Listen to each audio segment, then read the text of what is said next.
अल्लाह ने तुमको दांत सलामत दिए। ऐ लोगों, अल्लाह ने बेशुमार नेमतों से हमको नवाजा है और हमने कितना उसका शुक्र अदा किया। आज मस्जिदें हमारी सूनी हो गई, मदरसे हमारे वीरान हो गए और हमने सिनेमा हॉल आबाद कर दिया है। आज हर घर को सिनेमा हॉल बना दिया। अगर किसी के 4 बेटे हैं और चारों बेटों के पास में मोबाइल है और चारों अलग अलग चारपाई पे फिल्में देखते हुए नजर आते हैं, फिर रोना रोया जा रहा है। मुसलमान परेशान बहुत है, मुसलमान सताया बहुत जा रहा है। जब भी कहता हूँ या अल्लाह मेरा हाल देख, हुक्म होता है अपना नामा आमाल देख। ऐ मेरे अजीजों, इस दुनिया में हम आए हैं हमेशा रहने के लिए नहीं आए हैं, बल्कि चंद दिन के लिए हम इस दुनिया में आए हैं। उस रब की पकड़ से डरो, इन्ना बत्शा रब्बिका लशदीद, तेरे रब की पकड़ बहुत सख्त है। जब अल्लाह पकड़ता है तो फिर कोई छुड़ाने वाला नहीं मिलता है। जब मेरा रब पकड़ फरमाता है तो फिर कोई बचाने वाला नहीं मिलता है। अभी 3 साल पहले तुमने कोरोना काल में नहीं देखा, तुम्हारे जैसे कितने दौलत वाले गंगा नदी के किनारे बेगोरो कफन पड़े हुए थे, उनके परिजन लेने तक नहीं गए, उनके घर वाले देखने तक नहीं गए, उनके घर वाले देखने तक नहीं गए। अरे किस्मत वाला है वो बाप जो बेटों के कांधे पे कब्रिस्तान चला जाए, नसीब वाला है वो भाई जो भाइयों के कांधे पे कब्रिस्तान चला जाए, किस्मत वाला है वो रिश्तेदार जो रिश्तेदारों के कांधे पे कब्रिस्तान चला जाए। ऐ चटिया की सरजमीन पे रहने वालों,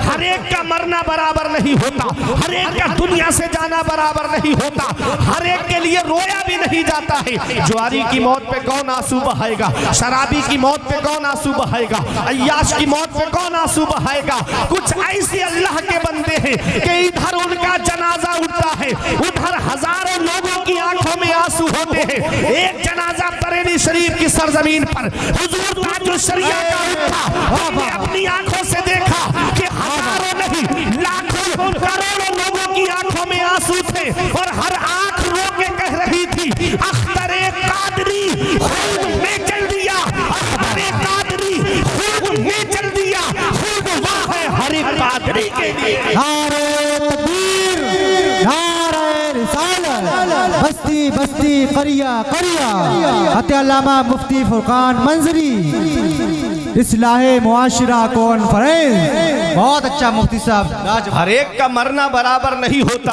हर एक का दुनिया से जाना बराबर नहीं होता, हर एक का दुनिया से जाना बराबर नहीं होता। कुछ अल्लाह के बंदे हैं जो दुनिया से जाते हैं तो लोगों की आंखों में आंसू होते हैं, हर आंख रो करके कहती है, अख्तरे कादरी खुल्द में चल दिया, खुल्द वाहे हर एक कादरी के लिए। हर कोने कोने से आवाज आ रही थी। आज ताजुल शरिया चले गए, बस्ती बस्ती से आवाज आ रही थी, ताजुल शरिया चले गए, हर करिया से आवाज आ रही थी, ताजुल शरिया चले गए, हर सूबे से आवाज आ रही थी। आज बरेली को सूना करके ताजुल शरिया चले गए, हर इलाके से आवाज आ रही थी। आज ताजुल शरिया बरेली को सूना करके चले गए। मैंने आलमे तसव्वुर में अर्ज किया, ऐ मेरे शेख आप कहां चले गए? तो जवाब मिलता है, अख्तरे कादरी खुद में चल दिया, खुद है हर कादरी के लिए। वाह वाह वाह, सुभान अल्लाह सुभान अल्लाह। बहुत ऐ मेरे अजीजों, लाजवाब। इमाम गजाली फरमाते हैं, इंसान मरने के बाद कब्र में चला जाता है और अच्छा इंसान लोगों के दिलों में चला जाता है। सुभान अल्लाह। फिर लोग उसे याद रखते हैं, अपनी गुफ्तगू में याद रखते हैं, अपनी मजलिसों में याद रखते हैं, अपनी महफिलों में याद रखते हैं। ऐसे काम करके दुनिया से जाओ कि लोग तुम्हारे मरने की खुशी ना मनाएं बल्कि गम करें कि एक अच्छा इंसान चला गया। ऐ मेरे अजीजों, आज हम किसी की बिल्डिंग बनी हुई देखते हैं तो फख्र से कहते हैं इसके मज़े हैं, किसी के पास दौलत देखी तो कहते हैं इसके तो बहुत मज़े हैं। अगर किसी के पास में ठाट बाट देख ली तो हम उसकी ठाट बाट को देख करके ललचाते हैं, कहते हैं ये तो बहुत मज़े में है। ये ठाट बाट, ये रंगरेलियाँ, ये बिल्डिंगें, ये मकान सब यहीं रह जाएगा। कब्र के अंदर की तैयारी करो। अल्लाह। हमारे जो बुजुर्ग गुजरे हैं ना, वो मरने के बाद की फिक्र करते थे। भूखे रहते, प्यासे रहते, कोई शिकवा शिकायत नहीं करते, बस उनकी एक ही तमन्ना थी कि उनका रब उनसे राजी हो जाए, अल्लाह, उनके रसूल उनसे राजी हो जाए। आज जिस शख्सियत के उर्स की महफिल में आप आए हो, जश्न उवैस करनी। सुभान अल्लाह। ये शाबान का महीना है ना, अभी 14 शाबान को आप देखेंगे हलवे पर जिनके नाम की फातहा लगती है सुभान अल्लाह। वो हजरत उवैस करनी। शब बारात है, बारात माने छुट्टी की रात। 3 रातें ऐसी अता फरमाई हैं अल्लाह रब्बुल इज़्ज़त ने अपने महबूब की उम्मत को। एक है शब मेराज जो गुजर गई 27 रजब, जिसमें आका मेराज को तशरीफ़ ले गए। एक है ये 14 शाबान की शब बारात, जिसमें अल्लाह रब्बुल इज़्ज़त बनी कल्ब की बकरियों के बालों के बराबर लोगों की मग़फ़िरत फरमाता है। सुभान अल्लाह। एक है शब कद्र जो रमज़ान शरीफ के आखिरी अशरेक में ताक रातों में उसको तलाश करो। हमारे इमाम आज़म अबू हनीफ़ा का एक कौल है कि 27वीं शब है शब कद्र, लेकिन हुजूर का फरमान है कि आखिरी अशरे की ताक रातों में उसको तलाश करो। ये 3 रातें हैं। ये शाबान का महीना है। नबी फरमाते हैं शाबान व शहरी और रमज़ान व शहरुल्लाह। शाबान मेरा महीना है। मेरे आका क्या फरमाते हैं, ये शाबान मेरा महीना है। जब मेरे आका हुजूर सल्लल्लाहु ताला अलैहि वसल्लम ने एक बार रब की बारगाह में अर्ज़ की, मौला तूने मूसा अलैहिस्सलाम को बहुत बड़ा मकाम अता फरमाया, तूने उनको सोबान अता फरमाया। कुरान में है सोबानुम मुबीन। सोबान एक असा था मूसा अलैहिस्सलाम के पास में, और वो असा जब आप जंगल में जाते बकरियां चराने के लिए तो उस असे को टेक लगाते तो वो तकिया बन जाता। भूख लगती ज़मीन पे गाड़ते, उस पर फल आ जाते। वो आपका मोजज़ा था। और जब दुश्मन से मुकाबला होता तो वो अज़दहा बन जाता था। तो मेरे आका ने अर्ज़ किया, मेरे परवरदिगार तूने मूसा अलैहिस्सलाम को सोबान अता फरमाया, तो रब की बारगाह से जवाब मिलता है, मेरे हबीब मेरे पैगंबर, मैंने मूसा अलैहिस्सलाम को सोबान अता फरमाया है, आपको मैंने शाबान अता फरमाया है। हाय हाय हाय। ये वो मुबारक महीना है। इसी महीने की 14 तारीख को हजरत उवैस करनी की हम याद मनाते हैं। कौन है हजरत उवैस करनी? तारीख आप उठा करके देखें। बज़ाहिर नबी का दीदार नहीं किया हजरत उवैस करनी ने, बज़ाहिर अपने आका का दीदार न कर सके। मेरे आका हुजूर सल्लल्लाहु अलैहि वसल्लम ने इरशाद फरमाया, उवैस करनी का जिक्र करते हुए मेरे आका फरमाते हैं, कर्न में मेरा एक आशिक रहता है, कर्न में मेरा एक दीवाना रहता है। मेरे आका हुजूर सल्लल्लाहु अलैहि वसल्लम ने हज़रत उमर और हज़रत अली रज़ी अल्लाह ताला अन्हुमा से फरमाया कि जब तुम्हारी मुलाकात मेरे उवैस से हो तो उससे मेरा सलाम कहना, और मेरे उवैस को मेरा पैरहन शरीफ देना, और उससे कहना कि वो मेरी गुनाहगार उम्मत के लिए बख्शिश और मग़फ़िरत की दुआ करे। अल्लाह अकबर। वो हज़रत उवैस करनी है। नबी का दीदार बज़ाहिर क्यों ना कर सके? मेरे आका से पूछा एक सहाबी ने खड़े होके, आका वो इतने करीब में रहते हैं फिर आपकी बारगाह में क्यों नहीं आ पाए? तो मेरे आका ने फरमाया, वो अपनी माँ की खिदमत में लगे रहते हैं, वो अपनी बूढ़ी माँ की खिदमत करते हैं। हजरत उवैस करनी अपनी माँ की खिदमत में लगे रहते थे। आपके जिस्म पर सफ़ेद दाग की बीमारी हो गई थी। आपने दुआ की, अल्लाह ताला ने बीमारी को दूर फरमा दिया। 1 दिरहम के बराबर वो निशान बाकी रहा। मेरे आका ने हजरत उवैस करनी की पहचान भी बताई कि उनके जिस्म पर सफ़ेद दाग का एक निशान है। मेरे आका हुजूर सल्लल्लाहु अलैहि वसल्लम की बारगाह में उनका जिक्र हो रहा है, उनका चर्चा नबी की बारगाह में हो रहा है। अल्लाह अकबर। बज़ाहिर नबी का दीदार न कर सके माँ की खिदमत की वजह से। माँ की खिदमत, आज का नौजवान माँ बाप जब बूढ़े होते हैं तो उन्हें छोड़ करके कोई शहर में अपनी ज़िंदगी गुजार रहा है, कोई ससुराल में अपनी ज़िंदगी गुजार रहा है। इधर माँ बाप गाँव में एक एक पैसे के लिए परेशान हैं, और बेटा है कि जा कर के कोई दार्जिलिंग की सैर कर रहा है, कोई ऐसे आलम में शिमला और मसूरी घूम के आ रहा है, कोई नैनीताल के चक्कर लगा रहा है। इधर माँ बाप एक एक पैसे के लिए दुखी बैठे हैं, और बेटा है कि जाकर के होटलों में वेटरों को टिप दे करके आ रहा है। ये हाल आज की औलाद का होता जा रहा है। आज इस मोबाइल ने इतना दूर कर दिया औलाद को माँ बाप से कि बाप चारपाई पे बैठा रहता है, बराबर में बेटा मोबाइल चलाता रहेगा, लेकिन अपने बाप से बात करने तक की तौफीक नहीं होती है। याद रखना नौजवानों, हर चीज तुम्हें गूगल पे नहीं मिलेगी, हर चीज तुम्हें इंटरनेट पे नहीं मिलेगी, हर चीज तुमको सोशल मीडिया पर नहीं मिलेगी। कुछ जिंदगी जीने के सलीके माँ बाप के पास बैठने से आते हैं, कुछ जिंदगी जीने के तरीके माँ बाप के पास बैठने से मिलते हैं। आज नई नस्ल कहती है मेरे बाप ने मेरे लिए किया क्या है, ये मकान मैंने अपने पैसे से बनाया है, ये बिल्डिंग मैंने अपने पैसे से बनाई है, ये प्लाट मैंने अपने पैसे से खरीदा है। अल्लाह अकबर। आज औलाद कहती है ये मकान मेरा है, आज औलाद कहती है ये जमीन मेरी है, आज औलाद कहती है ये प्लाट मेरा है। आओ हदीस पाक तो सुनो, मेरे आका हुजूर सल्लल्लाहु अलैहि वसल्लम की हदीस क्या पैगाम दे रही है। मेरे आका की बारगाह में एक सहाबी आए और आके अर्ज करते हैं या रसूल अल्लाह, मेरे वालिद मेरा सारा माल खर्च कर देना चाहते हैं। मेरे आका ने उनके वालिद को बुलाया, बूढ़े सहाबी थे, डंडे का सहारा लेकर के आए। एक सहाबी ने उनसे कहा कि तुम्हारी शिकायत तुम्हारे बेटे ने आका से की है। तो उनकी आंखों में आंसू आ गए, और जब आंखों में आंसू आए तो दिल ही दिल में उन्होंने अरबी में कुछ अशआर कहे थे। अभी जुबान पर वो अशआर नहीं आए थे, सिर्फ दिल ही दिल में कहे थे। जैसे ही आका की बारगाह में पहुंचे, मेरे आका तो दिलों के राज जानने वाले हैं, मेरे आका तो दिलों के खतरात से वाकिफ हैं। अरे मेरे आका से कैसे छुप सकते हैं। अल्लाह अकबर। जब मेरे आका की मुबारक नजरों ने रब का दीदार किया है, आला हजरत फरमाते हैं और कोई गैब क्या तुमसे नेहा हो भला, जब ना खुदा ही छुपा तुम पे करोड़ों दो। मेरे आका की बारगाह में जैसे ही सहाबी आए तो मेरे आका ने फरमाया अभी रास्ते में तुमने जो अशार कहे हैं वो मुझे सुनाओ। सहाबी हैरत में पड़ गए और अर्ज करते हैं या रसूल अल्लाह, हम बारहा आपकी शान को देखते रहते हैं और आज भी हमने देखा है। ये अशार अभी मेरी ज़ुबान पर नहीं आए थे, सिर्फ मैंने दिल में कहे थे। आप फरमा रहे हैं तो मैं आपको सुनाता हूँ, उसका मफहूम मैं आपको बता रहा हूँ, सुनो।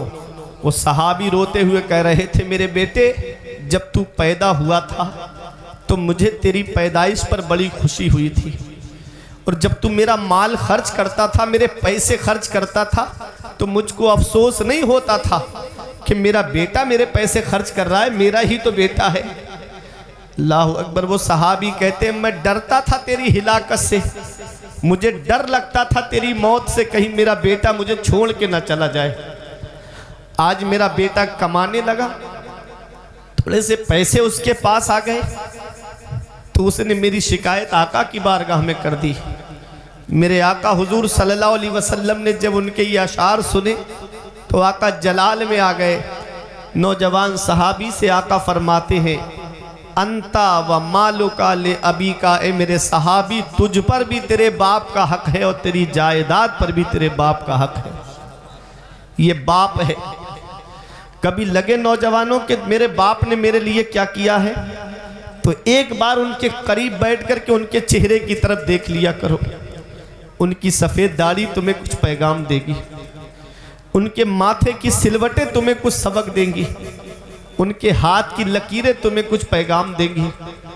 एक दिन मैंने पूछा था अपने अब्बा से, अब्बा मेरे हाथ की लकीरें नज़र आ रही हैं, आपके हाथ की लकीरें कहाँ चली गईं?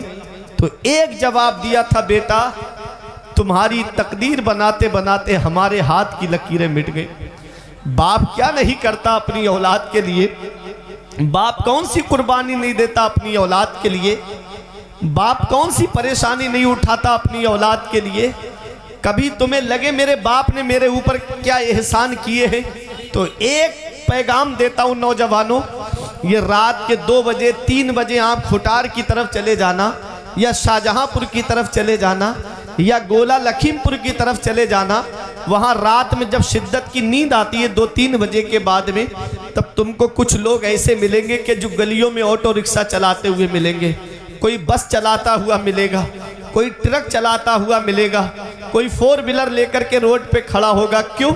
ताकि 4 पैसे कमा लूँ, मेरी औलाद के खर्चे में काम आएंगे। मेरी औलाद की पढ़ाई में काम आएंगे। आज वो बेटा क्या जाने कि मेरे बाप ने कितनी कुर्बानियां दी हैं मेरी खातिर, जिसे मोबाइल चलाने से फुर्सत नहीं मिलती, जिसे यूट्यूब देखने से फुर्सत नहीं मिलती, जिसे गूगल चलाने से फुर्सत नहीं मिलती, वो क्या जाने कि उसके बाप ने कितनी कुर्बानियां दी हैं। अल्लाह अकबर। याद रखना प्यारे मुसलमानों, ऐ नौजवानों, बाप अल्लाह की कितनी बड़ी नेमत है, इसका पता तब चलेगा जब बाप का साया सर से उड़ जाएगा।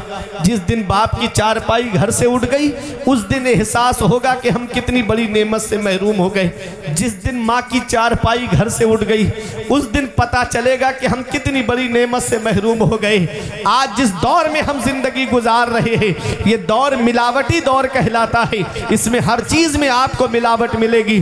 तेल में आपको मिलावट मिलेगी, खाने पीने की चीजों में आपको मिलावट मिलेगी, दूध में आपको मिलावट मिलेगी, चीनी में आपको मिलावट मिलेगी। इस मिलावटी दौर में अगर बगैर मिलावट के कोई चीज है तो वो माँ बाप की मोहब्बत है, जिसमें कोई मिलावट नहीं होती है। जो अपनी औलाद से मोहब्बत करते हैं तो सच्ची मोहब्बत करते हैं। माँ बाप की मोहब्बत में कोई मिलावट नहीं होती है।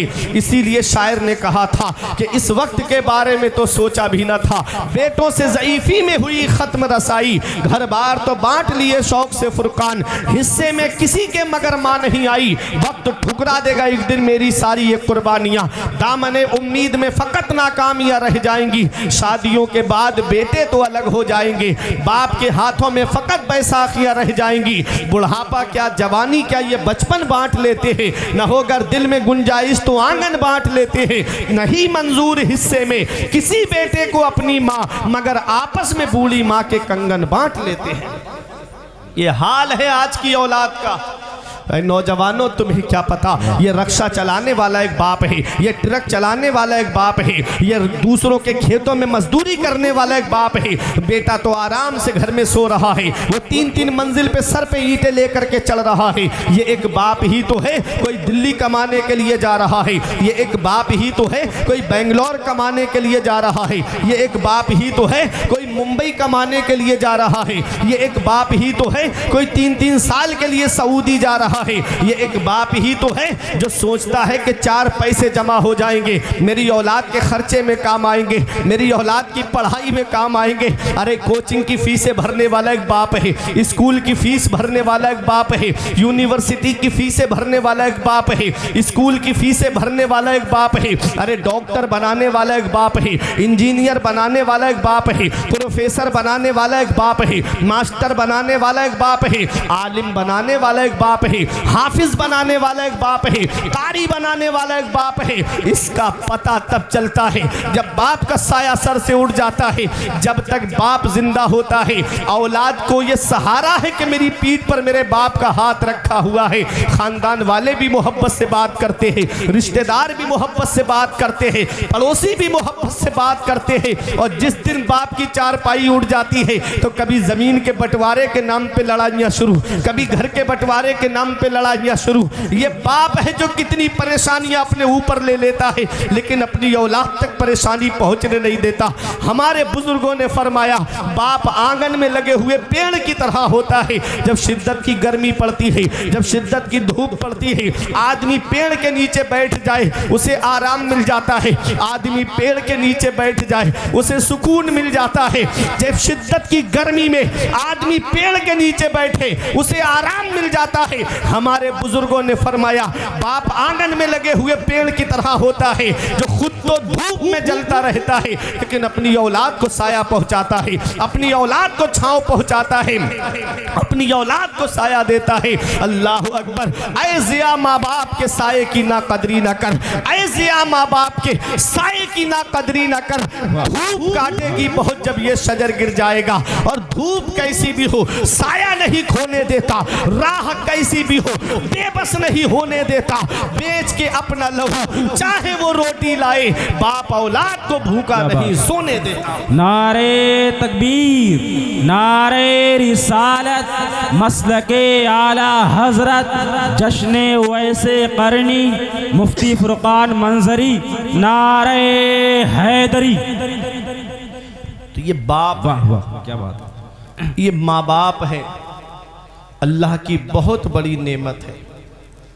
अल्लाह की बहुत बड़ी नेमत है माँ बाप। नौजवानों, अगर माँ बाप ज़िंदा है तो उनकी कद्र कर लो, अगर माँ बाप हयात हैं तो उनकी खिदमत कर लो, और अगर उनका इंतकाल हो गया है तो नबी फरमाते हैं जुमे के दिन माँ बाप की कब्र की ज़ियारत कर लो, तो ऐसा बेटा माँ बाप के साथ हुस्न सलूक करने वालों में लिखा जाता है। चले जाया करो कब्रिस्तान, चले जाया करो,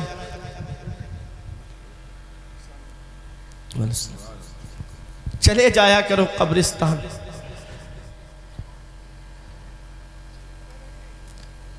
जो हमारा नामे आमाल है ना,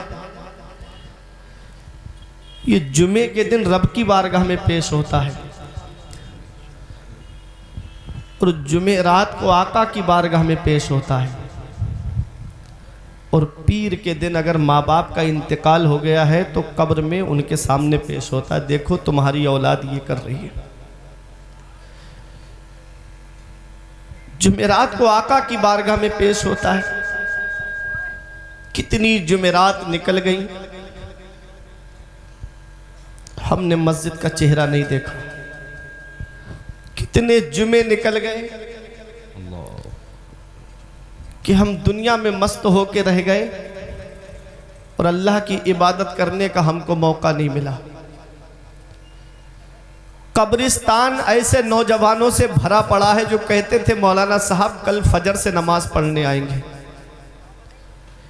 कब्रिस्तान ऐसे बुजुर्गों से भरा पड़ा है जो कहते थे हजरत जुमे के दिन से देखना नमाज पढ़ने आएंगे। साथ जिनके थे यहाँ लश्करों फौजों सिपाह, बेकसाना कब्र के अंदर अकेले चल बसे। एक साथ भी ना ठहरे वादा जिनका आ गया, जी के जी में रह गए अरमान सारे चल बसे। पढ़ के तू कुरान को अब जमा कर ले कुछ सवाब, कब्र पर फिर कौन आए फातिहा के वास्ते। काम वो कर ले प्यारे जिसके 22 कब्र में, बागे रिजवा से खुले खिड़की हवा के वास्ते। काम दोजक के किए जन्नत का है उम्मीदवार, कसरे जन्नत तो बना है पारसा के वास्ते। ऐ मेरे अजीजों, अभी जिंदगी की डोर चल रही है, इसे गनीमत जानो। कब मौत का फरिश्ता आ जाए, कब दुनिया से जाना हो जाए, वापसी का कोई चांस नहीं है।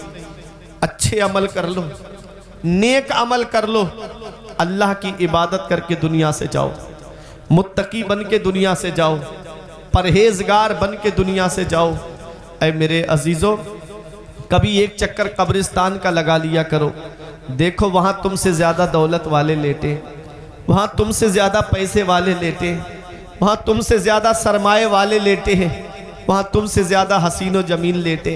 वो जिनकी नाक पे कभी मक्खी नहीं बैठती थी, आज उनके जिस्म को मिट्टी ने गला सड़ा करके एक तरफ कर दिया। घमंड किस बात पे, तकब्बुर किस बात पे। मरने के बाद की फिक्र करो, उस कब्र की काली कोठरी के अंदर जाना है। आज हमारे घर में लाइट चली जाए, अंधेरा हो जाए, हम इंसान होने की वजह से डरने लगते हैं, हमको डर महसूस होता है। कभी कब्र की काली कोठरी के बारे में सोचा? वहाँ ना तो कोई इन्वेटर होगा, वहाँ ना तो कोई रोशनी का इंतज़ाम होगा।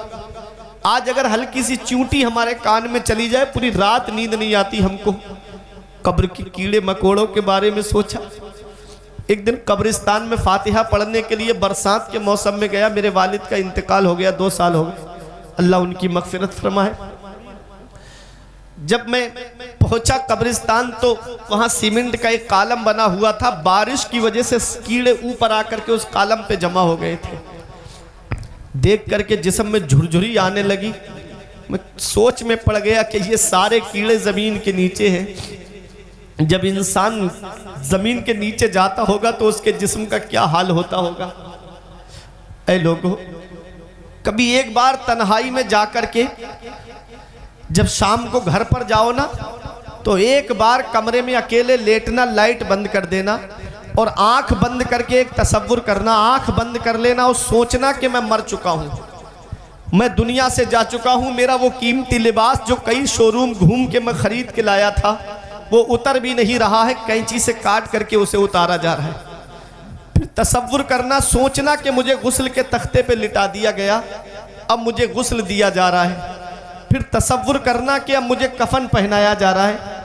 फिर तसव्वुर करना कि मुझको कफन पहना दिया गया है, चारपाई में लिटा दिया गया। अब तसव्वुर करना कि मेरे घर वालों से कहा जा रहा है, मेरी माँ से कहा जा रहा है कि इसका दूध बख्श दो, मेरी बीबी से कहा जा रहा है कि इसका महर माफ़ कर दो, मेरे बच्चों से कहा जा रहा है आखिरी बार अपने वालिद का चेहरा देख लो। फिर तसव्वुर करना, अब 4 लोग उठा के मुझको कब्रिस्तान लेकर जा रहे हैं और मुझे कब्र के अंदर रख दिया गया, तख्ते लगा दिए गए, मिट्टी डाल दी गई। अब उस काली कोठरी में मैं अकेला लेटा हूँ। घर वाले मेरे वापस आ गए, रिश्तेदार मेरे वापस आ गए, मेरे पड़ोसी वापस आ गए, अजीज़ो अकारिब वापस आ गए। अब मैं अकेला कब्र के अंदर हूँ।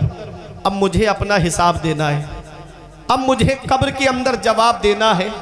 बताओ चठिया वालों, बताओ कुर्बो जवार से आने वालों, औरंगाबाद से, उमरपुर से और कुर्बो जवार से आने वालों, अगर सोचो अगर ये तसव्वुर इंसान के पास हो कि कब्र के अंदर मुझे जवाब देना है, तो क्या कभी वो जुए की तरफ जाएगा? अगर ये तसव्वुर हो कि मरने के बाद मुझे कब्र के अंदर फरिश्तों को जवाब देना है, कभी शराब की दुकान की तरफ जाएगा? कभी किसी की ज़मीन पर नाजायज़ कब्जा करेगा? क्या कभी किसी को सताएगा? वजह मौत का डर निकल गया हमारे दिल से। हम भूल गए कि मरने के बाद हमें कब्र के अंदर जाना है। हम भूल गए मरने के बाद हमको अपने आका को चेहरा दिखाना है। हम भूल गए कि मरने के बाद हमको अपने नबी को चेहरा दिखाना है। मेरे अजीज़ों, चेहरे पे सुन्नत रसूल सजा लो, क्योंकि रसूलुल्लाह सल्लल्लाहु अलैहि वसल्लम की महबूब सुन्नत है। कहीं ऐसे ही कब्र के अंदर चले गए और कहीं हमारे आका ने हमसे अपना चेहरा अनवर मोड़ लिया, तो फिर कौन है जो हमारे काम आएगा? इसी को मेरा इमाम कहता है, उनको रहम आए तो आए, वरना वो कड़ी मार है क्या होना है। छुप के लोगों से किए जिसके गुनाह, वो खबरदार है क्या होना है। हाय बिगड़ी तो कहाँ आकर नाओ, ऐन मझधार है क्या होना है। आज मौत का डर हमारे दिल से निकल गया, आज कब्र का खौफ हमारे दिल से निकल गया। ऐ मेरे अजीज़ों, मरने से पहले मरने की तैयारी कर लो। मूतू कबला अन तमूतू, मरने से पहले मरने की तैयारी कर लो।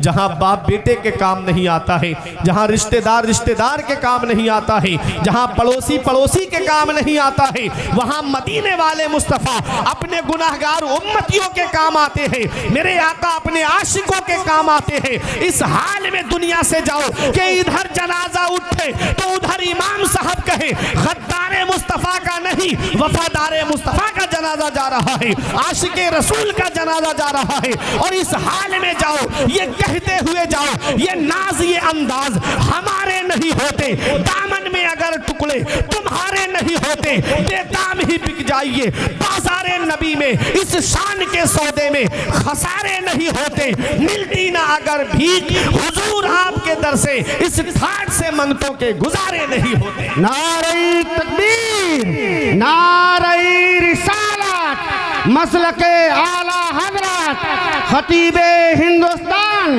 अल्लामा फुरकान मंदरी साहब क़िबला। नारे तकबीर, नारे रिसालत, सुभान अल्लाह सुभान अल्लाह। नेक अमल करके जाओ। मेरी बात समझ में आ रही है आपकी? हाथ उठा के बोले या रसूल अल्लाह। जो अजीज खड़े हैं बैठ जाए थोड़ी सी देर के लिए, अगर बातें समझ में आ रही हैं मेरी तो। आखिरत की तैयारी करो। दुनिया चंद दिन की है, चंद दिन की। पहले आदमी बीमार पड़ता था तो महीनों चारपाई पे लेटा रहता था, तब घर वाले आस छोड़ते थे कि अब नहीं बचेगा। अब तो एक लम्हा भी पता नहीं, ऐसी ऐसी बीमारी चल रही है कि शाम को हमसे बात करके गया, सुबह को खबर आ रही है कि फला अजीज का इंतकाल हो गया। जवान मौतें हो रही हैं, छोटे छोटे बच्चों को छोड़ के आदमी दुनिया से चला जा रहा है।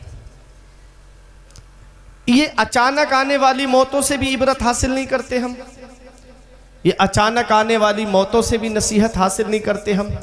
हर वक्त दुनियादारी में पड़े हुए हैं। मेरे नौजवान कानों में ब्लूटूथ लगाएंगे, एयरफोन लगाएंगे, गाड़ी रोड पे तेज दौड़ाते हुए फिरेंगे।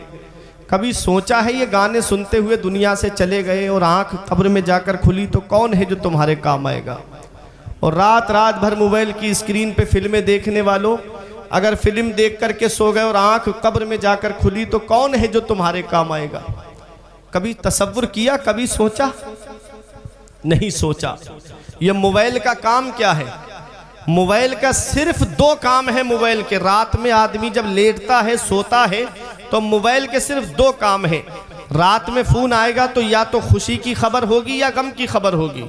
इसके अलावा तीसरा कोई काम तो नहीं है, मुझे तो मालूम नहीं, आपको मालूम हो तो आप जाने। या तो फ़ोन आएगा रात में तो या तो खुशी की खबर होगी कि कारोबार में बहुत फ़ायदा हो गया, या गम की खबर होगी कि तुम्हारा फला अजीज़ चला गया, या तुम्हारा कारोबार जो है वो तबाह बर्बाद हो गया। या तो खुशी की खबर या गम की खबर, 2 काम करता है ये मोबाइल।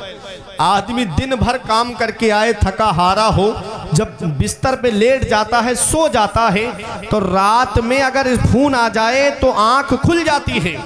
रात में मोबाइल बजे तो आंख खुल जाती है। हमने पूछा उठ कैसे गए? बोले रात में मोबाइल की घंटी बजी, मोबाइल का अलार्म बजा, इसलिए हम उठ गए। हमने कहा मोबाइल की घंटी की आवाज़ सुनकर के आंख खुल जाती है, फजर में अजान की आवाज़ सुनकर आंख क्यों नहीं खुलती? मोबाइल की टून की आवाज़ सुन के आंख खुल गई, और फजर की अजान की आवाज़ सुनकर के आंख क्यों नहीं खुलती इंसान की? लेकिन नहीं, पड़े पड़े बिस्तर पे हम सो रहे हैं, बिस्तरों पे पड़े पड़े सो रहे हैं। सुबह के वक्त रोज़ी तकसीम होती है। मेरे आका हुजूर सल्लल्लाहु अलैहि वसल्लम एक दिन हज़रत फ़ातिमा के हुजरे में तशरीफ़ लाए। फजर की नमाज के बाद आप सो नहीं रही थी, सिर्फ आराम के लिए लेट गई थी। तो मेरे आका ने अपनी बेटी के पैर के अंगूठे को पकड़ के हिलाया, इरशाद फरमाया, फ़ातिमा मेरी बेटी, मेरी लखते जिगर, फजर के बाद न सोया करो, इस वक्त अल्लाह ताला रोज़ी तकसीम फरमाता है। हम पड़े पड़े सो रहे हैं, 8 बजे 9 बजे सूरज की लाइट हमको उठा रही है, फिर रो रहे हैं कि 5 लोग कमा रहे हैं लेकिन बरकत नहीं हो रही घर में। मौलाना साहब तावीज़ दे दो, पीर साहब तावीज़ दे दो। तावीज़ का पूरा दर्जनों तावीज़ ला के लाइन से लटका देना, अगर नमाज नहीं पढ़ते हो तो घर में बरकत नहीं होगी तुम्हारे। एक सहाबी आका की बारगाह में आए और अर्ज़ करते हैं, आका कमाने वाले हम कई लोग हैं लेकिन घर में बरकत नहीं हो रही है। तो मेरे आका ने फरमाया, तुम खाना कैसे खाते हो? इज्तिमाई तौर पे खाना खाते हो या मुतफर्रिक तौर पे अलग अलग खाना खाते हो? तो सहाबी ने अर्ज़ किया, आका खाना सब अलग अलग खाते हैं, जो आता है वो खाता है और चला जाता है। नबी ने फरमाया, दस्तरख्वान लगा करके सब लोग मिल करके एक साथ बैठ करके खाना खाओ। नबी की सुन्नतें हम भूल गए, हम सुन्नतों से दूर हो गए। सहाबी कुछ दिन के बाद आए और अर्ज़ करते हैं, आका जब से हमने मिलके खाना खाना शुरू किया है हमारे घर में बहुत बरकत हो रही है। ये सुन्नतें अपनाओ, अपने नबी की तरीके अपनाओ, अपने नबी के बताए हुए रास्ते पे अमल करो, चलो, अपने नबी के बताए हुए तरीके पे चलो, अपने नबी के बताए हुए रास्ते पे चलो। एक अल्लाह के वली का नाम आपने सुना होगा, हजरत बहलूल दाना, बहुत बड़े अल्लाह के वली गुजरे हैं। बादशाह हारून रशीद कहते कहते थक गया कि महल में आ जाओ, लेकिन आप बादशाह से मिलने महल में नहीं गए। बादशाह ने देखा हजरत बहलूल दाना को कि वो कब्रिस्तान में बैठे हैं, तो बादशाह कहता है, बाबा यहाँ कब्रिस्तान में क्या कर रहे हो? उधर शहर की तरफ आओ, महल की तरफ आओ। तो आपने फरमाया, मैं उधर महल की तरफ, शहर की तरफ आके क्या करूँगा? शहर वाले तो खुद यहीं पर आ रहे हैं, यही कब्रिस्तान में आ रहे हैं, मैं क्या करूंगा महल की तरफ आकर? वो हजरत बहलूल दाना, एक दिन बादशाह जा रहा था सफर पे, सैर के लिए, तफरी के लिए घूम रहा था बादशाह। आप क्या देखा कि हजरत बहलूल दाना अपने दोनों हाथों में एक एक पत्थर लेकर के कभी इस तरफ पत्थर को उठाते हैं, कभी इधर पत्थर को उठाते हैं, और बीच रोड पर खड़े हैं, पूरा रोड जाम कर दिया है, इधर भी भीड़ है उधर भी भीड़ है। अब बादशाह आया, उसने कहा ये भीड़ कैसी है? कहा एक दीवाना रोड पर खड़ा हुआ है और वो कभी पत्थर उधर उछालता है, कभी पत्थर इधर उछालता है। अब लोगों का आना जाना उसने बंद कर दिया है। बादशाह हारून रशीद उतरा अपने हाथी से और जाकर के हजरत बहलूल दाना के करीब कहता है, बाबा ये क्या कर रहे हो? हजरत बहलूल दाना कहते हैं, मैं अपनी ड्यूटी कर रहा हूँ। कहा कैसी ड्यूटी कर रहे हो? कहा कि इन लोगों की मैं उससे सुलह करा रहा हूँ, इन लोगों की मैं उससे सुलह करा रहा हूँ। बादशाह हारून रशीद कहता है, क्या सुलह हो गई? तो हजरत बहलूल दाना कहते हैं कि वो तो मान रहा है लेकिन ये लोग नहीं मान रहे हैं। वो कह रहा है इनसे कहो ये झूठ बोलना छोड़ दे, मैं इनसे सुलह कर लूंगा। वो कह रहा है इनसे कहो कि मेरी इबादत करें, मैं इनसे सुलह कर लूंगा। वो कह रहा है इनसे कहो कि ये किसी का हक ना मारे, मैं इनसे सुलह कर लूंगा। वो कह रहा है ये किसी को सताए नहीं, मैं इनसे सुलह कर लूंगा। वो कह रहा है कि मेरी इबादत करे, मैं इनसे सुलह कर लूंगा। बादशाह हारून रशीद कहता है तो क्या हुआ? कहा वो मान रहा है लेकिन ये लोग नहीं मान रहे हैं। बादशाह चला जाता है। कुछ दिन के बाद में बादशाह ने क्या देखा? वही हजरत बहलूल दाना है लेकिन जगह बदली हुई है। अब रोड पर नहीं है बल्कि कब्रिस्तान के अंदर है और वही काम है, एक इस हाथ में पत्थर और एक इस हाथ में पत्थर और वही खींचम तान मचाए हुए हैं कब्रिस्तान के अंदर। बादशाह हारून रशीद कहता है बाबा अब यहाँ क्या कर रहे हो? तो हजरत बहलूल दाना का जवाब सुनो और अपने अपने आमाल की इस्लाह करो। हजरत बहलूल दाना कहते हैं बादशाह मैंने जगह बदली है लेकिन अपना मिशन नहीं बदला है, अपना काम नहीं बदला है, वही काम कर रहा हूं जो वहां काम कर रहा था। कहा बाबा कौन सा काम? कहा मैं सुलह करा रहा हूं, मैं सुलह करा रहा हूं। कहा इन लोगों की उससे सुलह करा रहा हूं। कहा बाबा क्या सुलह हो गई? कहा अब ये लोग मान रहे हैं कब्रिस्तान में जाने के बाद में, अब वो नहीं मान रहा है,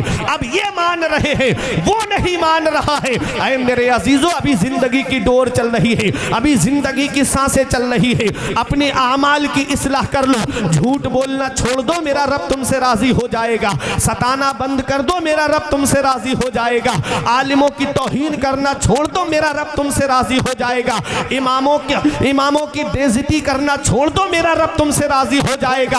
अच्छे काम करके दुनिया से जाओ, मेरा रब तुमसे राजी हो जाएगा।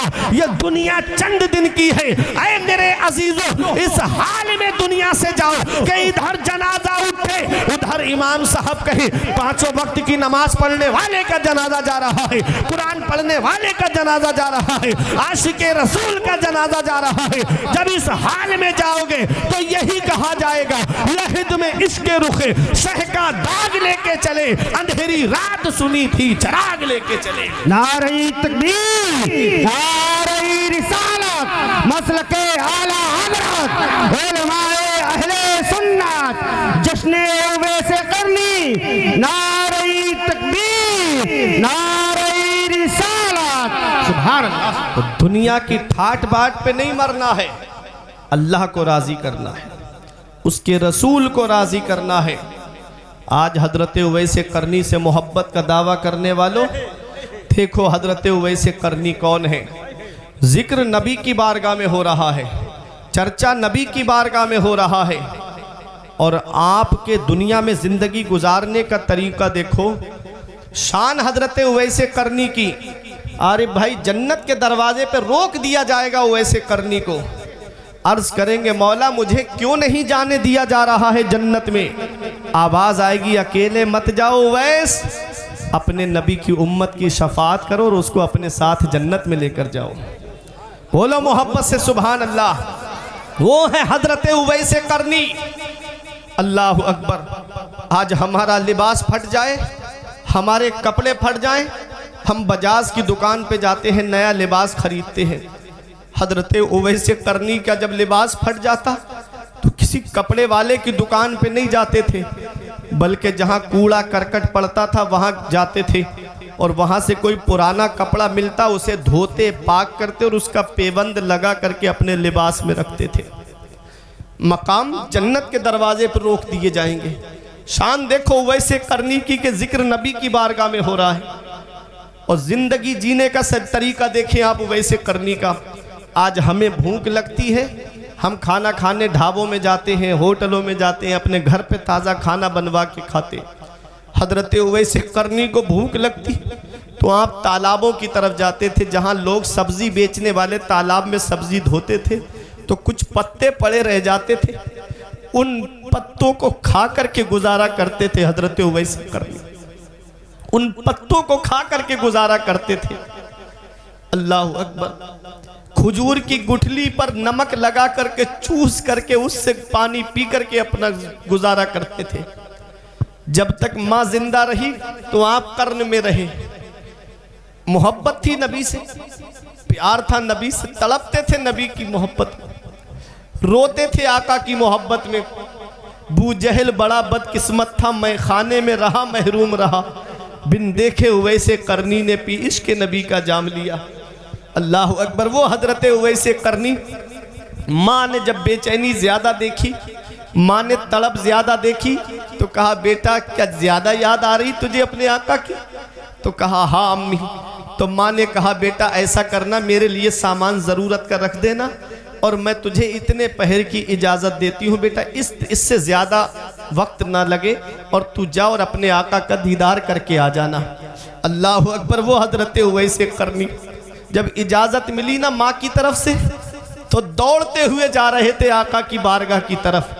तो दिल ने पुकार के कहा उवैस क्या ऐसे ही जाओगे आका की बारगाह में इतनी तेज दौड़ते हुए? क्या ये मोहब्बत का तकाजा है? अरे उस बारगाह में तो फरिश्ते भी अदब के साथ आते हैं। तब हजरत उवैसे करनी अदब के साथ चलने लगे। अल्लाह अकबर। जब पहुंचे आप मदीने शरीफ में तब आपने हुजूर सल्लल्लाहु अलैहि वसल्लम को मस्जिद नबवी शरीफ में तलाश किया, आका मस्जिद नबवी शरीफ में नहीं मिले। फिर आप किसी ने कहा हुजरा आयशा में होंगे, तो हजरत आयशा सिद्दीक़ा रज़ी अल्लाह ताला अन्हा के हुजरा मुबारका के पास बाहर से खड़े होकर के अर्ज़ किया आका का दीदार हो सकता है? तो आवाज़ आई कि आका इस वक्त हुजरे में तशरीफ़ फरमा नहीं है, किसी ज़रूरी काम से बाहर तशरीफ़ ले गए। अल्लाह अकबर। इश्क देखो, मोहब्बत देखो। हम तो सिर्फ जुबानी दावे करते हैं कि हम नबी से मोहब्बत करते हैं। अभी थोड़ी देर पहले आप देखते ना कि लब्बैक या रसूल अल्लाह, लब्बैक या रसूल अल्लाह, ये हमारे नारे थे। माना जानते हो इसका लब्बैक या रसूल अल्लाह का? या रसूल अल्लाह मैं हाजिर हूँ, या रसूल अल्लाह मैं हाजिर हूँ। पांचों वक्त की नमाज पढ़ते हो तो नारा लगाओ कि मैं हाजिर हूँ। चेहरे पे सुन्नत रसूल सजी है तो नारा लगाओ कि हाँ मैं हाजिर हूँ या रसूल अल्लाह। कभी झूठ नहीं बोलते हो तो नारा लगाओ कि हाँ या रसूल अल्लाह मैं हाजिर हूँ। झूठा दावा है, झूठी है मोहब्बत तेरी। जो नबी की मोहब्बत में 2 घंटे जलसे में नहीं बैठ सकते कि वो क्या नबी के नाम पे गर्दन कटाएंगे? सिर्फ दावा करते हैं कि हमको नबी से मोहब्बत है, हमको नबी से प्यार है। मैं बता दूं नबी के गुलाम कैसे होते हैं, नबी के आशिक कैसे होते हैं। मौलाना गुलाम गौस हजारवी एक आलिम दीन गुजरे हैं। अल्लाह अकबर। डॉक्टर ने कहा था कि आपका बेटा थोड़ी देर का मेहमान है, जवान बेटा है। डॉक्टर बोला तुम्हारा बेटा बचेगा नहीं, जिसको घर ले जाओ और आराम से प्यार से बातें करो इसके पास बैठ करके। मौलाना गुलाम गौस हजारवी अपने बेटे को घर लेकर आए, उनकी बीबी रो रही थी और खुद की भी आंखों में आंसू थे। औलाद का गम एक बाप के दिल पे क्या होता है उससे पूछो जिसकी जवान औलाद दुनिया से चली गई हो। अचानक किसी ने दरवाजा खटखटा दिया, तो आप जब दरवाजे पे पहुंचे तो एक बूढ़ा आदमी आया हुआ था। पूछा क्या बात? कहा कि मैं यहीं पड़ोस में आपके यहाँ रहता हूँ गांव में, हमारे यहाँ पर एक कादियानी मुबल्लिग आ गया है, वो लोगों के ईमान को लूट रहा है, लोगों का ईमान खतरे में पड़ा हुआ है, उससे मुनाजरा करना है आपको, चलिए लोगों का ईमान चला जाएगा। इधर बेटा थोड़ी सी देर का मेहमान है, उधर कादियानी मुबल्लिग जो मुनाजरे का चैलेंज कर रहा था उससे मुनाजरे की बात हो रही है। आज का कोई होता तो कह देता कि भाई इधर मेरा बच्चा दुनिया से जाने वाला है और तुम जो हो मुझको वहां बुलाने की बात कर रहे हो। लेकिन वो नबी के गुलाम थे, नबी के आशिक थे। अपनी बीबी से कहा लाओ मेरा वो थैला उठाओ जिसमें किताबें रखी हैं और लाओ मेरा असा दो और मैं जा रहा हूँ। अल्लाह अकबर। बेटे ने कहा अब्बा थोड़ी सी देर मेरे पास बैठ जाते, अब्बा थोड़ी सी देर मेरे पास बैठ जाते, मैं थोड़ी सी देर का मेहमान हूँ। तो कहा था बेटा तेरी और मेरी मुलाकात जन्नत में हो जाएगी, अगर यहाँ लोगों का ईमान चला गया तो मैं आका को क्या मुंह दिखाऊंगा, अपने आका को क्या जवाब दूंगा। मैंने इल्म हासिल किया है बेटा, तो मैंने लोगों के ईमान बचाने के लिए ये जिम्मेदारी है मेरे ऊपर, इसलिए बेटा मैं जा रहा हूँ दीन की तबलीग की खातिर। जब चले तो बीबी ने कहा कि शौहर रुक जाते थोड़ी सी देर, लेकिन नहीं, कहा मेरी बीबी मेरी शरीक हयात, मुझे बहुत बड़े फरीज़ा अंजाम देने के लिए जाना है। जैसे ही घर से बाहर निकले उस वक्त जो सवारी चलती थी उसमें बैठे तो कोई दौड़ता हुआ आया और उसने कहा तुम्हारे बेटे का इंतकाल हो गया, थोड़ी सी देर रुक जाओ, उसका नमाज जनाजा दफन के बाद में चले जाना। तब कहा था नमाज फ़र्ज़ किफ़ाया है, कफन दफन फ़र्ज़ किफ़ाया है, वो चंद लोग भी कर देंगे तो हो जाएगा, लेकिन मैं जिस काम के लिए जा रहा हूं वो फ़र्ज़ ऐन है। गए और जब 3 दिन के बाद वापस आए मुनाजरा जीत करके, तो तारीख बताती है कि बीबी ने रो के कहा था कि जब आप जा रहे थे तो बेटा आपको मुड़ मुड़ के देख रहा था, बेटा आपका रास्ता देख रहा था। रोते हुए कब्रिस्तान पहुंचे और जब बेटे की कब्र पे जाकर के फातिहा पढ़ के आए और जब लेटे थोड़ी देर के लिए आंख लग गई तो क्या देखा कि बेटा जन्नत के बागों में से एक बाग में टहल रहा है। पूछा बेटा क्या हाल है तेरा? तो कहा अब्बा जो आप नामूस तहफ़्फ़ुज़ नामूस रिसालत के लिए निकले थे, अल्लाह रब्बुल इज़्ज़त को आपकी ये अदा इतनी पसंद आई है कि अल्लाह ने मुझको जन्नत अता फरमा दी है।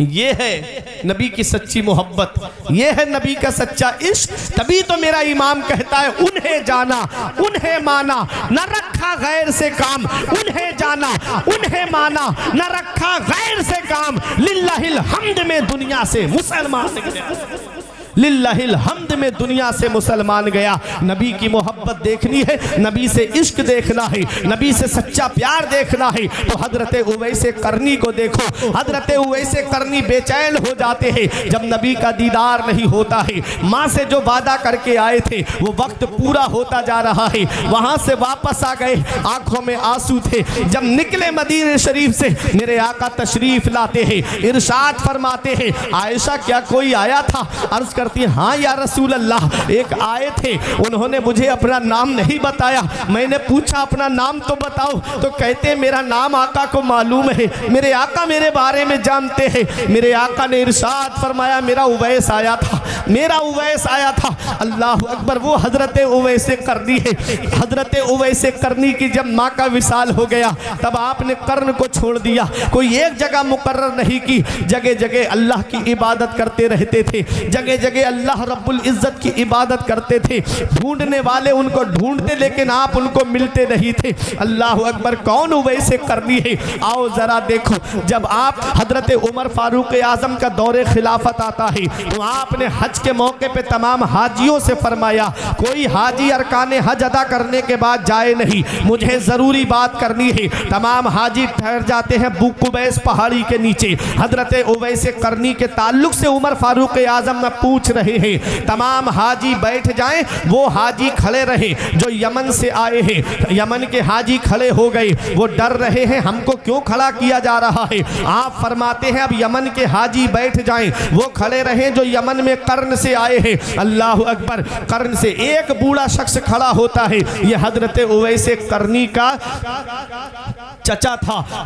उससे उमर फारूक आजम पूछते हैं क्या तुम उवैस को जानते हो? तो कहा कि हाँ उवैस नाम का मेरा एक भतीजा है जिसको लोग दीवाना कहते हैं, जिसको लोग पागल कहते हैं। अल्लाह अकबर, आप उसके बारे में क्यों पूछेंगे अमीरुल मोमिनीन? वो तो इस लायक नहीं है कि उसका जिक्र आपकी बारगाह में हो, वो तो इस लायक कहाँ है कि आपकी बारगाह में उसका चर्चा हो। हजरत उमर फारूक आजम की आंखों में आंसू आ गए, फरमाते जिसको तुम दीवाना कह रहे हो, जिसको तुम पागल कह रहे हो, मैं उसी उवैस की बात कर रहा हूँ, मैं उसी उवैस का जिक्र कर रहा हूँ, मैं उसी उवैस का नाम ले रहा हूँ। क्यों उनको दीवाना कहते थे लोग? वो हजरत उवैस करनी जब गलियों से गुजरते थे तो बच्चे उन पर पत्थर मारा करते थे। हजरत उवैस करनी बच्चों से फरमाते ए बच्चों मुझे मोटे मोटे पत्थरों से न मारा करो, जब मुझे मोटे मोटे पत्थरों से मारते हो मेरे जिस्म से खून निकलता है, बहता है, मेरा वुजू टूट जाता है, मुझे वुजू करना पड़ता है,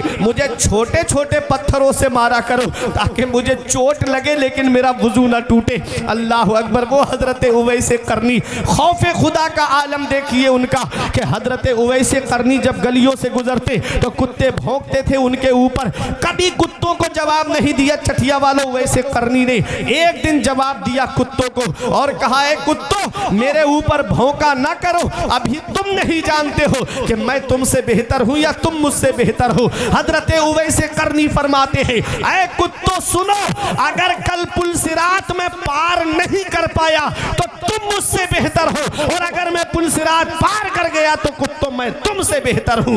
ये हजरत उवैस करनी का मकाम है, ये हजरत उवैस करनी की शान है, ये हजरत उवैस करनी की अजमत है। उवैस करनी को ये मकाम कैसे मिला है, ये अजमत कैसे मिली है, ये शान कैसे मिली है, तो सुनो मेरे इमाम की जुबान में जवाब देते हुए मैं बयान कर रहा हूँ। मेरा इमाम फरमाता है, चमक तुझसे पाते हैं सब पाने वाले, चमक तुझसे पाते हैं सब पाने वाले, मेरा दिल भी चमका दे चमकाने वाले, मेरा दिल भी चमका दे चमकाने वाले वो है हजरत उवैस करनी। तारीख उठा करके देखो, हजरत उवैस करनी का इश्क देखो, उनकी मोहब्बत देखो, उनका सच्चा प्यार देखो। नबी से सच्ची मोहब्बत करते थे हजरत उवैस करनी, नबी से सच्चा इश्क करते थे हजरत उवैस करनी। अबू जहल बड़ा बदकिस्मत था, मैं खाने में रहा महरूम रहा, बिन देखे उवैस करनी ने पी इश्क नबी का जाम लिया। आज हम नबी से मोहब्बत का दावा करते हैं, लेकिन हमारे घरों का माहौल इस्लामी माहौल नहीं। आज हम नबी से सच्चा प्यार का दावा करते हैं, लेकिन आज हमारे घरों के अंदर जा करके देखो तो कोई ना तो पर्दे का माहौल है, हमारे घरों में जा करके देखो ना तो इबादत का कोई एहतिमाम है। वही हमारे घर में फिल्मों की बातें, वही हमारे घर में सियासत की बातें, वही हमारे घरों में इलेक्शन की बातें। ये हाल आज हमारे घरों का होता जा रहा है। आज कितनी मुस्लिम बेटियां हैं जो इर्तिदाद की तरफ चली गई, आज कितनी मुस्लिम बेटियां हैं जो मुर्तद्दा हो गई। एक आंसू हमारी आंख से नहीं निकलता, हम इसकी वजह पे गौर नहीं करते, हम इसके असबाबो इलल पे गौर नहीं करते, हम इसके पस मंजर को नहीं देखते कि आज ये हमारे मुआशरे में बातें आई कहां से। वो हमारा मजहब इस्लाम जिसके चाहने वालों की शान ये है कि टल ना सकते थे अगर जंग में अड़ जाते थे, पांव शेरों के भी मैदान से उखड़ जाते थे, हक से फिरा कोई तो बिगड़ जाते थे, तेग तो क्या चीज है हम तोपों से लड़ जाते थे, गर्दन में हार डाले हैं माहो नजूम के, गुजरा है इन हदों से मुसलमान कभी कभी। ये मुसलमानों की शान रही है, लेकिन आज हमारे घर में जब से कुफरिया बातें होने लगी, जब से हमारे घरों के अंदर फिल्मों की बातें होने लगी, जब से हमारे घरों के अंदर गानों का माहौल चलने लगा, वो ऐसे ऐसे कुफरिया गाने जिन्हें मेरी कौम की बेटियां भी गा रही हैं, मेरी कौम की बहनें भी गा रही हैं, घर के अंदर भाई भी गा रहा है, शौक से सुन रहे हैं। ऐसे ऐसे कुफरिया गाने जिन पर आदमी एतकाद रख ले, यकीन रख ले तो उसका ईमान चला जाए। अब बताओ, घर के अंदर फिल्में चल रही हैं और उन फिल्मों में कुफरिया डायलॉग आ रहे हैं, कुफरिया गाने आ रहे हैं। अब ऐसे आलम ने शौक से खुश होकर के आदमी उस डायलॉग को बोल रहा है, तो बताओ उसका ईमान जाएगा कि नहीं जाएगा। और जब ईमान चला गया उसका, तो अब शैतान के चुंगल में वो पहुंच गया। अब शैतान जिस मजहब में चाहे उसको कन्वर्ट करा दे। ये हाल आज हमारे घरों का होता जा रहा है। 15-20 लोगों का परिवार हमारे घर में, कभी दिल में ख्याल नहीं आता कि आज सब लोग बैठ करके कुरान की तिलावत करें। आज 10-12 लोगों का परिवार हमारे घर में, कभी दिल में ये ख्याल नहीं आता कि आज जुमे की नमाज के बाद सब लोग नबी पे दुरूद पाक पढ़े। अरे अपनी बेटियों को हजरत फातिमा का पर्दा बताओ, हजरत ज़ैनब का पर्दा बताओ, हजरत सकीना का पर्दा बताओ, और बताओ मेरी बेटी, ऐ मेरी बहन, ईमान की दौलत सबसे बड़ी दौलत है। तुम बताओ अपनी बच्चियों को कि सबसे बड़ा सरमाया ईमान का सरमाया है। चाहे कोई कितनी भी दौलत वाला क्यों ना हो, ईमान वाले के सामने वो कदमों की धूल के बराबर भी नहीं है। दौलत यही रह जाएगी, कब्र के अंदर साथ जाएगा तो उसका ईमान साथ जाएगा, और जिसका ईमान सलामत होगा उसी को अल्लाह जन्नत अता फरमाएगा। नारे तकबीर, नारे रिसालत, मसलके आला हजरत, इस्लाहे मुआशरा कॉन्फ्रेंस, इस्लाहे मुआशरा कॉन्फ्रेंस, जश्ने उवैस करनी, नारे तकबीर, नारे रिसालत। सुभान अल्लाह, सुभान अल्लाह। आज कितनी मुस्लिम बेटियां इर्तिदाद की तरफ चली गईं। 2 वजह मेरे सामने आई। एक वजह तो ये समझ में आई कि आज हमारे यहाँ पर शादियां लेट बहुत हो रही हैं, शादियां लेट होती जा रही हैं, उम्रें बढ़ती जा रही हैं। अब आज मुझे भूख लगी है और खाना 3 दिन के बाद मिलेगा, तो मुझे अपनी भूख मिटाने के लिए कोई ना कोई तो रास्ता चुनना पड़ेगा। मेरे आका फरमाते हैं कुल्लुकुम राइन व कुल्लुकुम मसऊलुन अन रइयतिही, तुम में का हर शख्स जिम्मेदार है और अल्लाह क़यामत में हर शख्स से उसकी जिम्मेदारी के बारे में पूछेगा। बाप औलाद का जिम्मेदार है, बड़ा भाई छोटे भाई बहनों का जिम्मेदार है, शौहर बीवी का जिम्मेदार है। लड़का लड़की जवान हो जाए, माँ बाप अगर उनका निकाह न करें और उनसे कोई गुनाह सरजद हो जाए तो उस गुनाह की सज़ा उनको तो मिलेगी ही, लेकिन क़यामत में उनके माँ बाप को भी उसकी सज़ा मिलेगी। अपने बच्चों की शादी वक्त पर क्यों नहीं की? और आज शादियाँ इतनी महंगी होती जा रही हैं। नबी ने फरमाया था निकाह आसान करो जिना दुश्वार हो जाए। आज जिना आसान हो गया, निकाह दुश्वार हो गया। अल्लाह ने बेटा दिया था, अल्लाह ने नूर नज़र दिया था, चश्मो चराग दिया था, अल्लाह का शुक्र अदा करते, अल्लाह का शुक्र अदा करते कि अल्लाह किसी के घर में तो चराग जलाने वाला नहीं है, तूने मेरे घर में चराग जलाने वाला तो दिया है।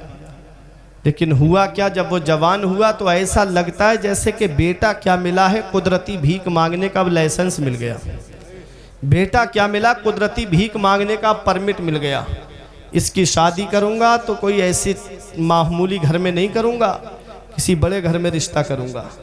फला को मेरे पड़ोस में 4 व्हीलर मिली है वैगनार, तो मुझे स्विफ्ट चाहिए, क्रेटा चाहिए। इतनी लंबी लंबी डिमांडों के दरवाजे खोल रखे हैं।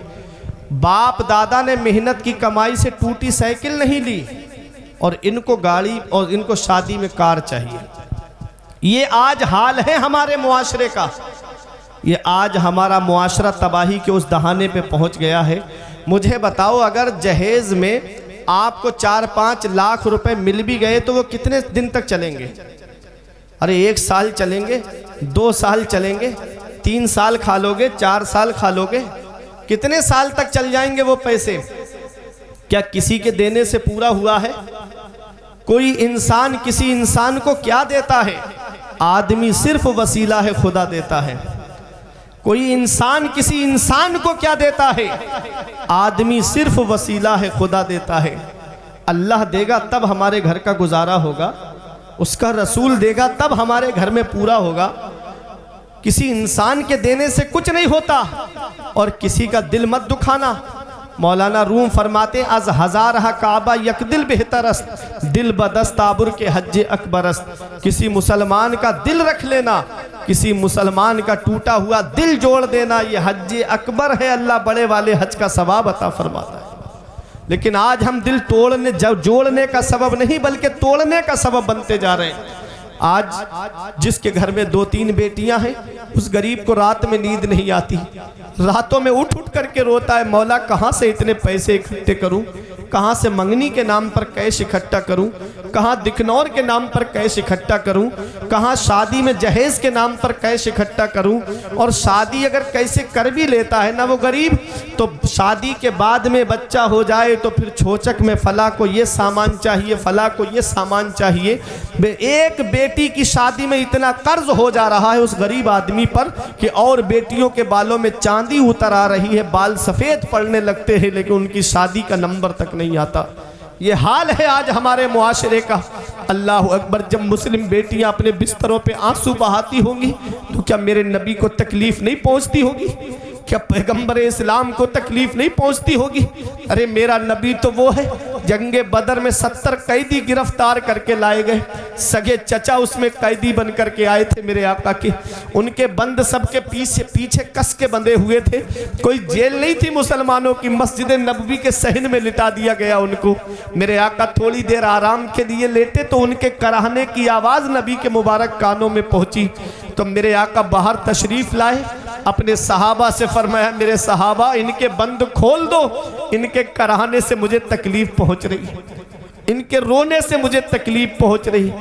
बताओ चटिया वालों, वो मेरा नबी जो काफिरों का रोना ना देखे, जब मुस्लिम बेटियां आंसू बहाती होंगी तो नबी को कितनी तकलीफ पहुंचती होगी।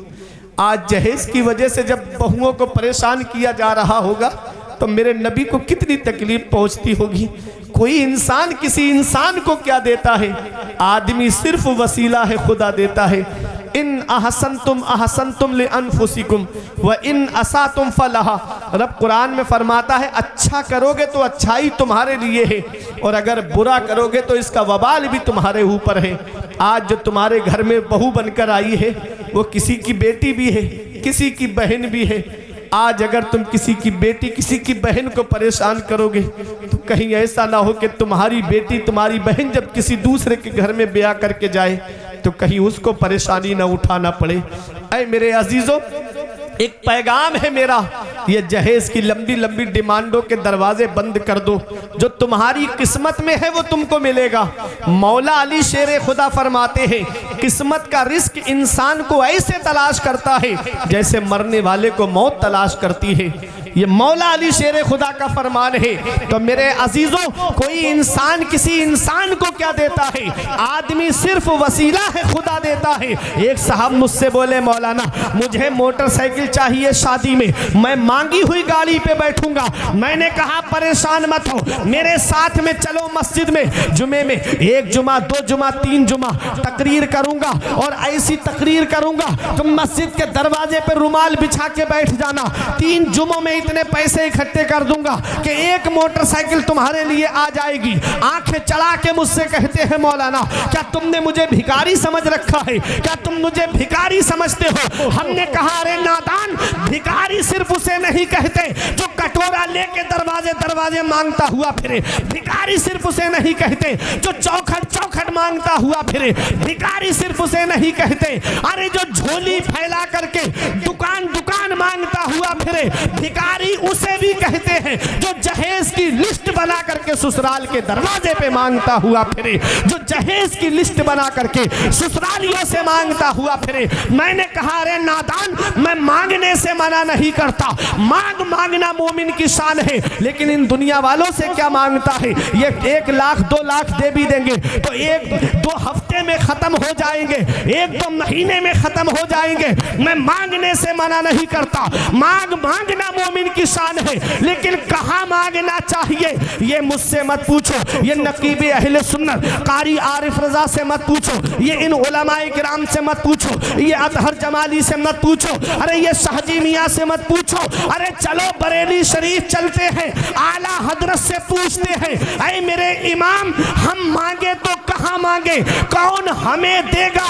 तो आज भी गुंबद रजा से आवाज आती है कौन देता है? देने को मुँह चाहिए। कौन देता है?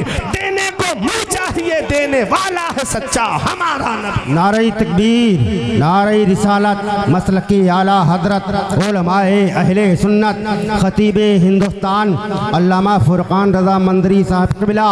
नारे तकबीर, नारे रिसालत। कौन देता है? देने को मुँह चाहिए। देने वाला है सच्चा हमारा नबी। अल्लाह देगा तब हमारे घर का गुजारा होगा, रसूलुल्लाह देंगे तब हमारे घर का गुजारा होगा।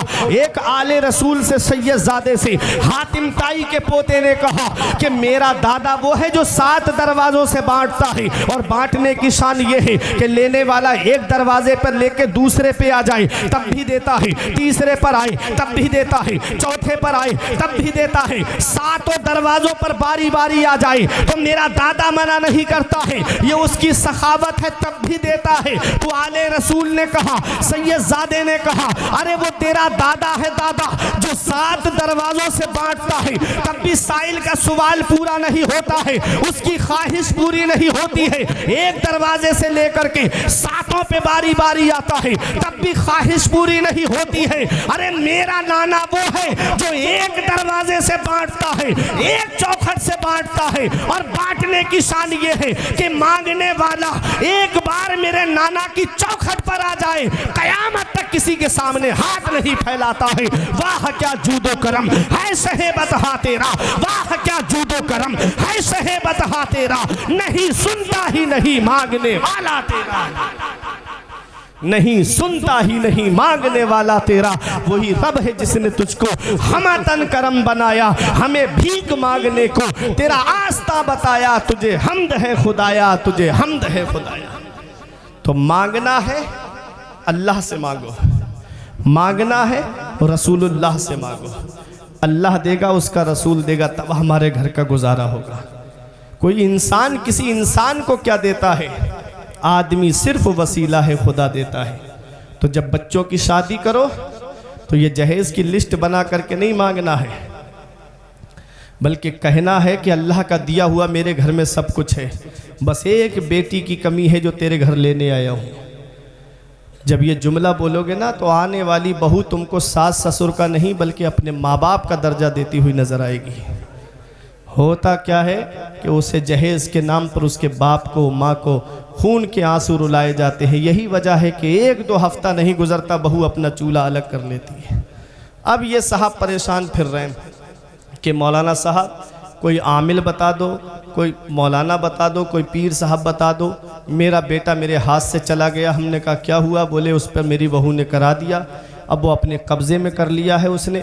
हमने कहा इसमें उसकी कोई गलती नहीं है। कहने लगे तुम भी मौलाना साहब ऐसी बातें करने लगे, मेरा पला पलाया बेटा चला गया, ना माँ से बात करता है ना बाप से बात करता है, और तुम कह रहे हो इसमें उसकी कोई गलती नहीं है। हमने कहा हाँ, जब कोई इंसान किसी चीज़ की बोली लगवाता है ना तो जो उसकी कीमत अदा करता है उस पर किसका हक होता है? ये मेरा मोबाइल है, मैं इसकी बोली लगवाऊं तो जो मुझे इसकी कीमत देगा उसका मालिक वो बन जाएगा कि नहीं बन जाएगा? तुमने अपने बेटे की बोली लगवाई, उसके बाप ने उस बोली को पूरा किया, अब उस पर उस लड़की का कब्ज़ा नहीं होगा तो किसका कब्ज़ा होगा? काश सुन्नत के मुताबिक अपने बच्चों की शादी करते। शादी करो तो ऐसी करो सादगी के साथ जैसे अली का अक्द हुआ फातिमा के साथ। कोई इंसान किसी इंसान को क्या देता है? आदमी सिर्फ वसीला है, खुदा देता है। जरदार देख कर ना जमींदार देख कर, रिश्ता करो नबी का वफादार देख कर, रिश्ता करो नबी का वफादार देख कर। इंसान बकरा ईद के मौके पे जो बकरा लाता है, अगर 2-3 महीने पहले ले आए तो वो बकरा इतना हिल जाता है घर वालों से, इतना लगाव हो जाता है घर वालों को उस बकरे से कि उसकी कुर्बानी के वक्त सब घर वाले अंदर चले जाते हैं या बाहर चले जाते हैं, उसको देख नहीं पाते कुर्बान होते हुए। मैंने भी इमामत की है अल्हम्दुलिल्लाह, मैंने भी ऐसे हालात मंजर देखे हैं। एक जगह मैं गया तो वो पूरा घर बाहर चला गया। हमने कहा क्यों चले गए? कहते हैं कि हमारे घर का पला हुआ बकरा है, इसको हम कुर्बान होता हुआ नहीं देख सकते। जब खाना खाते थे तो ये पास में आ जाता था, हम इसको बराबर में बिठा करके रोटी खिलाते थे। समझना चटिया वालों, एक जानवर जो 5-6 महीने हमारे पास रहे तो हमें उससे उतना लगाव हो जाता है, इतनी मोहब्बत हो जाती है कि हम उसे कुर्बान होता हुआ नहीं देख सकते। एक बाप से पूछो जो अपनी बेटी को 17-18 साल तक अपने सीने से लगा के रखता है, जो अपने जिगर के टुकड़े की हर ख्वाहिश को पूरा करता है, जब जहेज की वजह से उसकी बेटी को सताया जाता होगा तो एक बाप के दिल पे क्या बीतती होगी? एक बाप के दिल पे कैसी गुजरती होगी? इस बेटियां जहमत नहीं है, बेटियां अल्लाह की रहमत है। अरे जुल्मते वक्त में तनवीर बन के आती हैं, खुशनुमा जीस्त की तहरीर बन के आती हैं। बेटियों से जिन्हें नफरत है ये बतला दो उन्हें, बेटियां बाप की तकदीर बन के आती हैं। बेटियों से जिन्हें नफरत है ये बतला दो उन्हें, बेटियां बाप की तकदीर बन के आती हैं। महक रहा है दिलों का जहान बेटी से, जमाने भर में बड़ी घर की शान बेटी से। जरूरी ये नहीं बेटों से नाम रोशन हो, मेरे नबी का चला खानदान बेटी से। जरूरी ये नहीं बेटों से नाम रोशन हो, मेरे नबी का चला खानदान बेटी से। मेरे नबी ने अपनी बेटी फातिमा को इतना मुख्तसर सा जहेज दिया था, बर रिवायत मुख्तलिफ। एक गद्दा दिया जिसमें खजूर के पत्ते या छाले भरी हुई थी, 2 तकिए दिए, एक मश्क दी और एक आपने चक्की दी ताकि घर में गल्ला पीस लिया करें, कुछ मिट्टी के बर्तन दिए थे। ये मुख्तसर सा जहेज ज़रूरत का सामान आका ने अपनी बेटी फातिमा को दिया था। अब अगर कोई अमीर तुम्हारे सामने आके ये कहे कि मैंने उतना दिया है जितना फला नेता ने अपनी बेटी को दिया है, तो गरीबों परेशान मत होना, तुम भी सीना तान के कह देना कि तूने उतना दिया है जितना फला नेता ने अपनी बेटी को दिया है, मैंने उतना दिया है जितना मदीने वाले मुस्तफ़ा ने अपनी बेटी को दिया है। तेरे लिए वो अमीर का तरीका मुबारक हो, मेरे लिए मेरे नबी की सुन्नत मुबारक हो। शादी करो तो ऐसी करो सादगी के साथ जैसे अली का अक्द हुआ फातिमा के साथ। अच्छे अमल करो, नेक अमल करो। बच्चों की शादी करो तो सुन्नत के मुताबिक करो। ये डांस पार्टियां शादियों में लाना, बैंड के साथ शादी लेके जाना, देखो, एक वो इंसान है जो गुनाह कर रहा है घर के अंदर, जैसे कोई कमरे में मोबाइल में फिल्म देख रहा है तो उसका वो खुद जिम्मेदार है, और वही आदमी टीवी ला के चौराहे पे रख दे तो जितने लोग देखेंगे सबको अलग अलग इसकी सज़ा मिलेगी, गुनाह मिलेगा, लेकिन सबका गुनाह जोड़ करके उसके नामे आमाल में लिखा जाएगा जिसने टीवी ला के बाहर रखी है। यही हाल है डांस पार्टी का, यही हाल है बैंड बाजे का, कि अब बताओ वहाँ क़यामत में खुद के गुनाहों से कांधे झुके जा रहे होंगे, वहाँ दूसरों के गुनाह का बोझ हम कैसे उठाएंगे। थोड़े से मज़े के लिए, थोड़े से मस्ती के लिए डांस पार्टी मंगा ली, जितने लोग देखेंगे सबका गुनाह जोड़ करके उसके नाम आमाल में लिखा जाएगा जो उस घर का जिम्मेदार है। बाप औलाद का जिम्मेदार है, बड़ा भाई छोटे भाई बहनों का जिम्मेदार है, शौहर बीवी का जिम्मेदार है। तो मेरे अजीज़ों, बच्चों की शादी करो तो सुन्नत के मुताबिक करना, अल्लाह को नाराज़ करके शादी मत करना, रसूलुल्लाह को नाराज़ करके शादी मत करना। इस हाल में करना कि अल्लाह राज़ी हो, उसका रसूल राज़ी हो, सुन्नत के मुताबिक शादी करना, दिखावा नहीं करना, किसी को दिखाना नहीं है, अल्लाह को राज़ी करना है, उसके रसूल को राज़ी करना है। दुनिया तो वैसे भी सबसे खुश नहीं है, बस हमारा रब हमसे राज़ी हो जाए, हमारे रसूल हमसे राज़ी हो जाए। अल्लाह राज़ी, उसका रसूल राज़ी तो सब राज़ी। मैंने आयत पढ़ी, या अय्युहल इंसान, ऐ इंसान, मा गर्रका बिरब्बिकल करीम, करम करने वाले रब से तुझे किस चीज़ ने धोखे में रखा।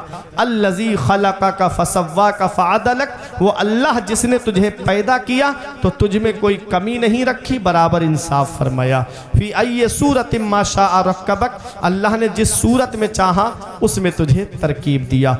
दुआ करता हूँ परवरदिगार आलम की बारगाह में कि मेरे कुछ अर्ज़ करने में सबक़त लिसानी की वजह से या बतक़ाज़ाए बशरियत कोई गलती हो गई हो तो मौला मुझे माफ़ फरमाए। अस्तग़फिरुल्लाह रब्बी मिन कुल्ले ज़ंबे व अतूबु इलैह। मेरे साथ मिलके कलमा तो ये पढ़े, ला इलाहा इल्लल्लाह मुहम्मदुर रसूलुल्लाह सल्लल्लाहु ताला अलैहि वसल्लम। ये ज़िंदगी सवारिए दिलशाद कीजिए, लम्हात ज़िंदगी के ना बर्बाद कीजिए। जब मकसद हयात इबादत खुदा की है, पढ़िए नमाज, मस्जिदें आबाद कीजिए। सभी के सामने एक दिन ज़रूर आता है, ये हुस्न फ़ानी है लेकिन गुरूर आता है। किसी क्रीम से पाउडर से कुछ नहीं होता, नमाज पढ़ने से चेहरे पे नूर आता है। किसी क्रीम से पाउडर से कुछ नहीं होता, नमाज पढ़ने से चेहरे पे नूर आता है। हक नुमाई से कभी दूर नहीं हो सकता, गैर के सामने मजबूर नहीं हो सकता। जो लगाता है चेहरे पे वुज़ू का पानी, उसका चेहरा कभी बेनूर नहीं हो सकता। रही कली तो फूल खिलेंगे, ज़िंदगी बाकी रही तो चटिया वालों फिर मिलेंगे इंशाअल्लाह। शायद 6 तारीख को मिलेंगे, है ना, औरंगाबाद में 6 तारीख को जलसा है, वहाँ भी अगर आप आए तो बहुत अच्छी बात है। अस्सलाम वालेकुम।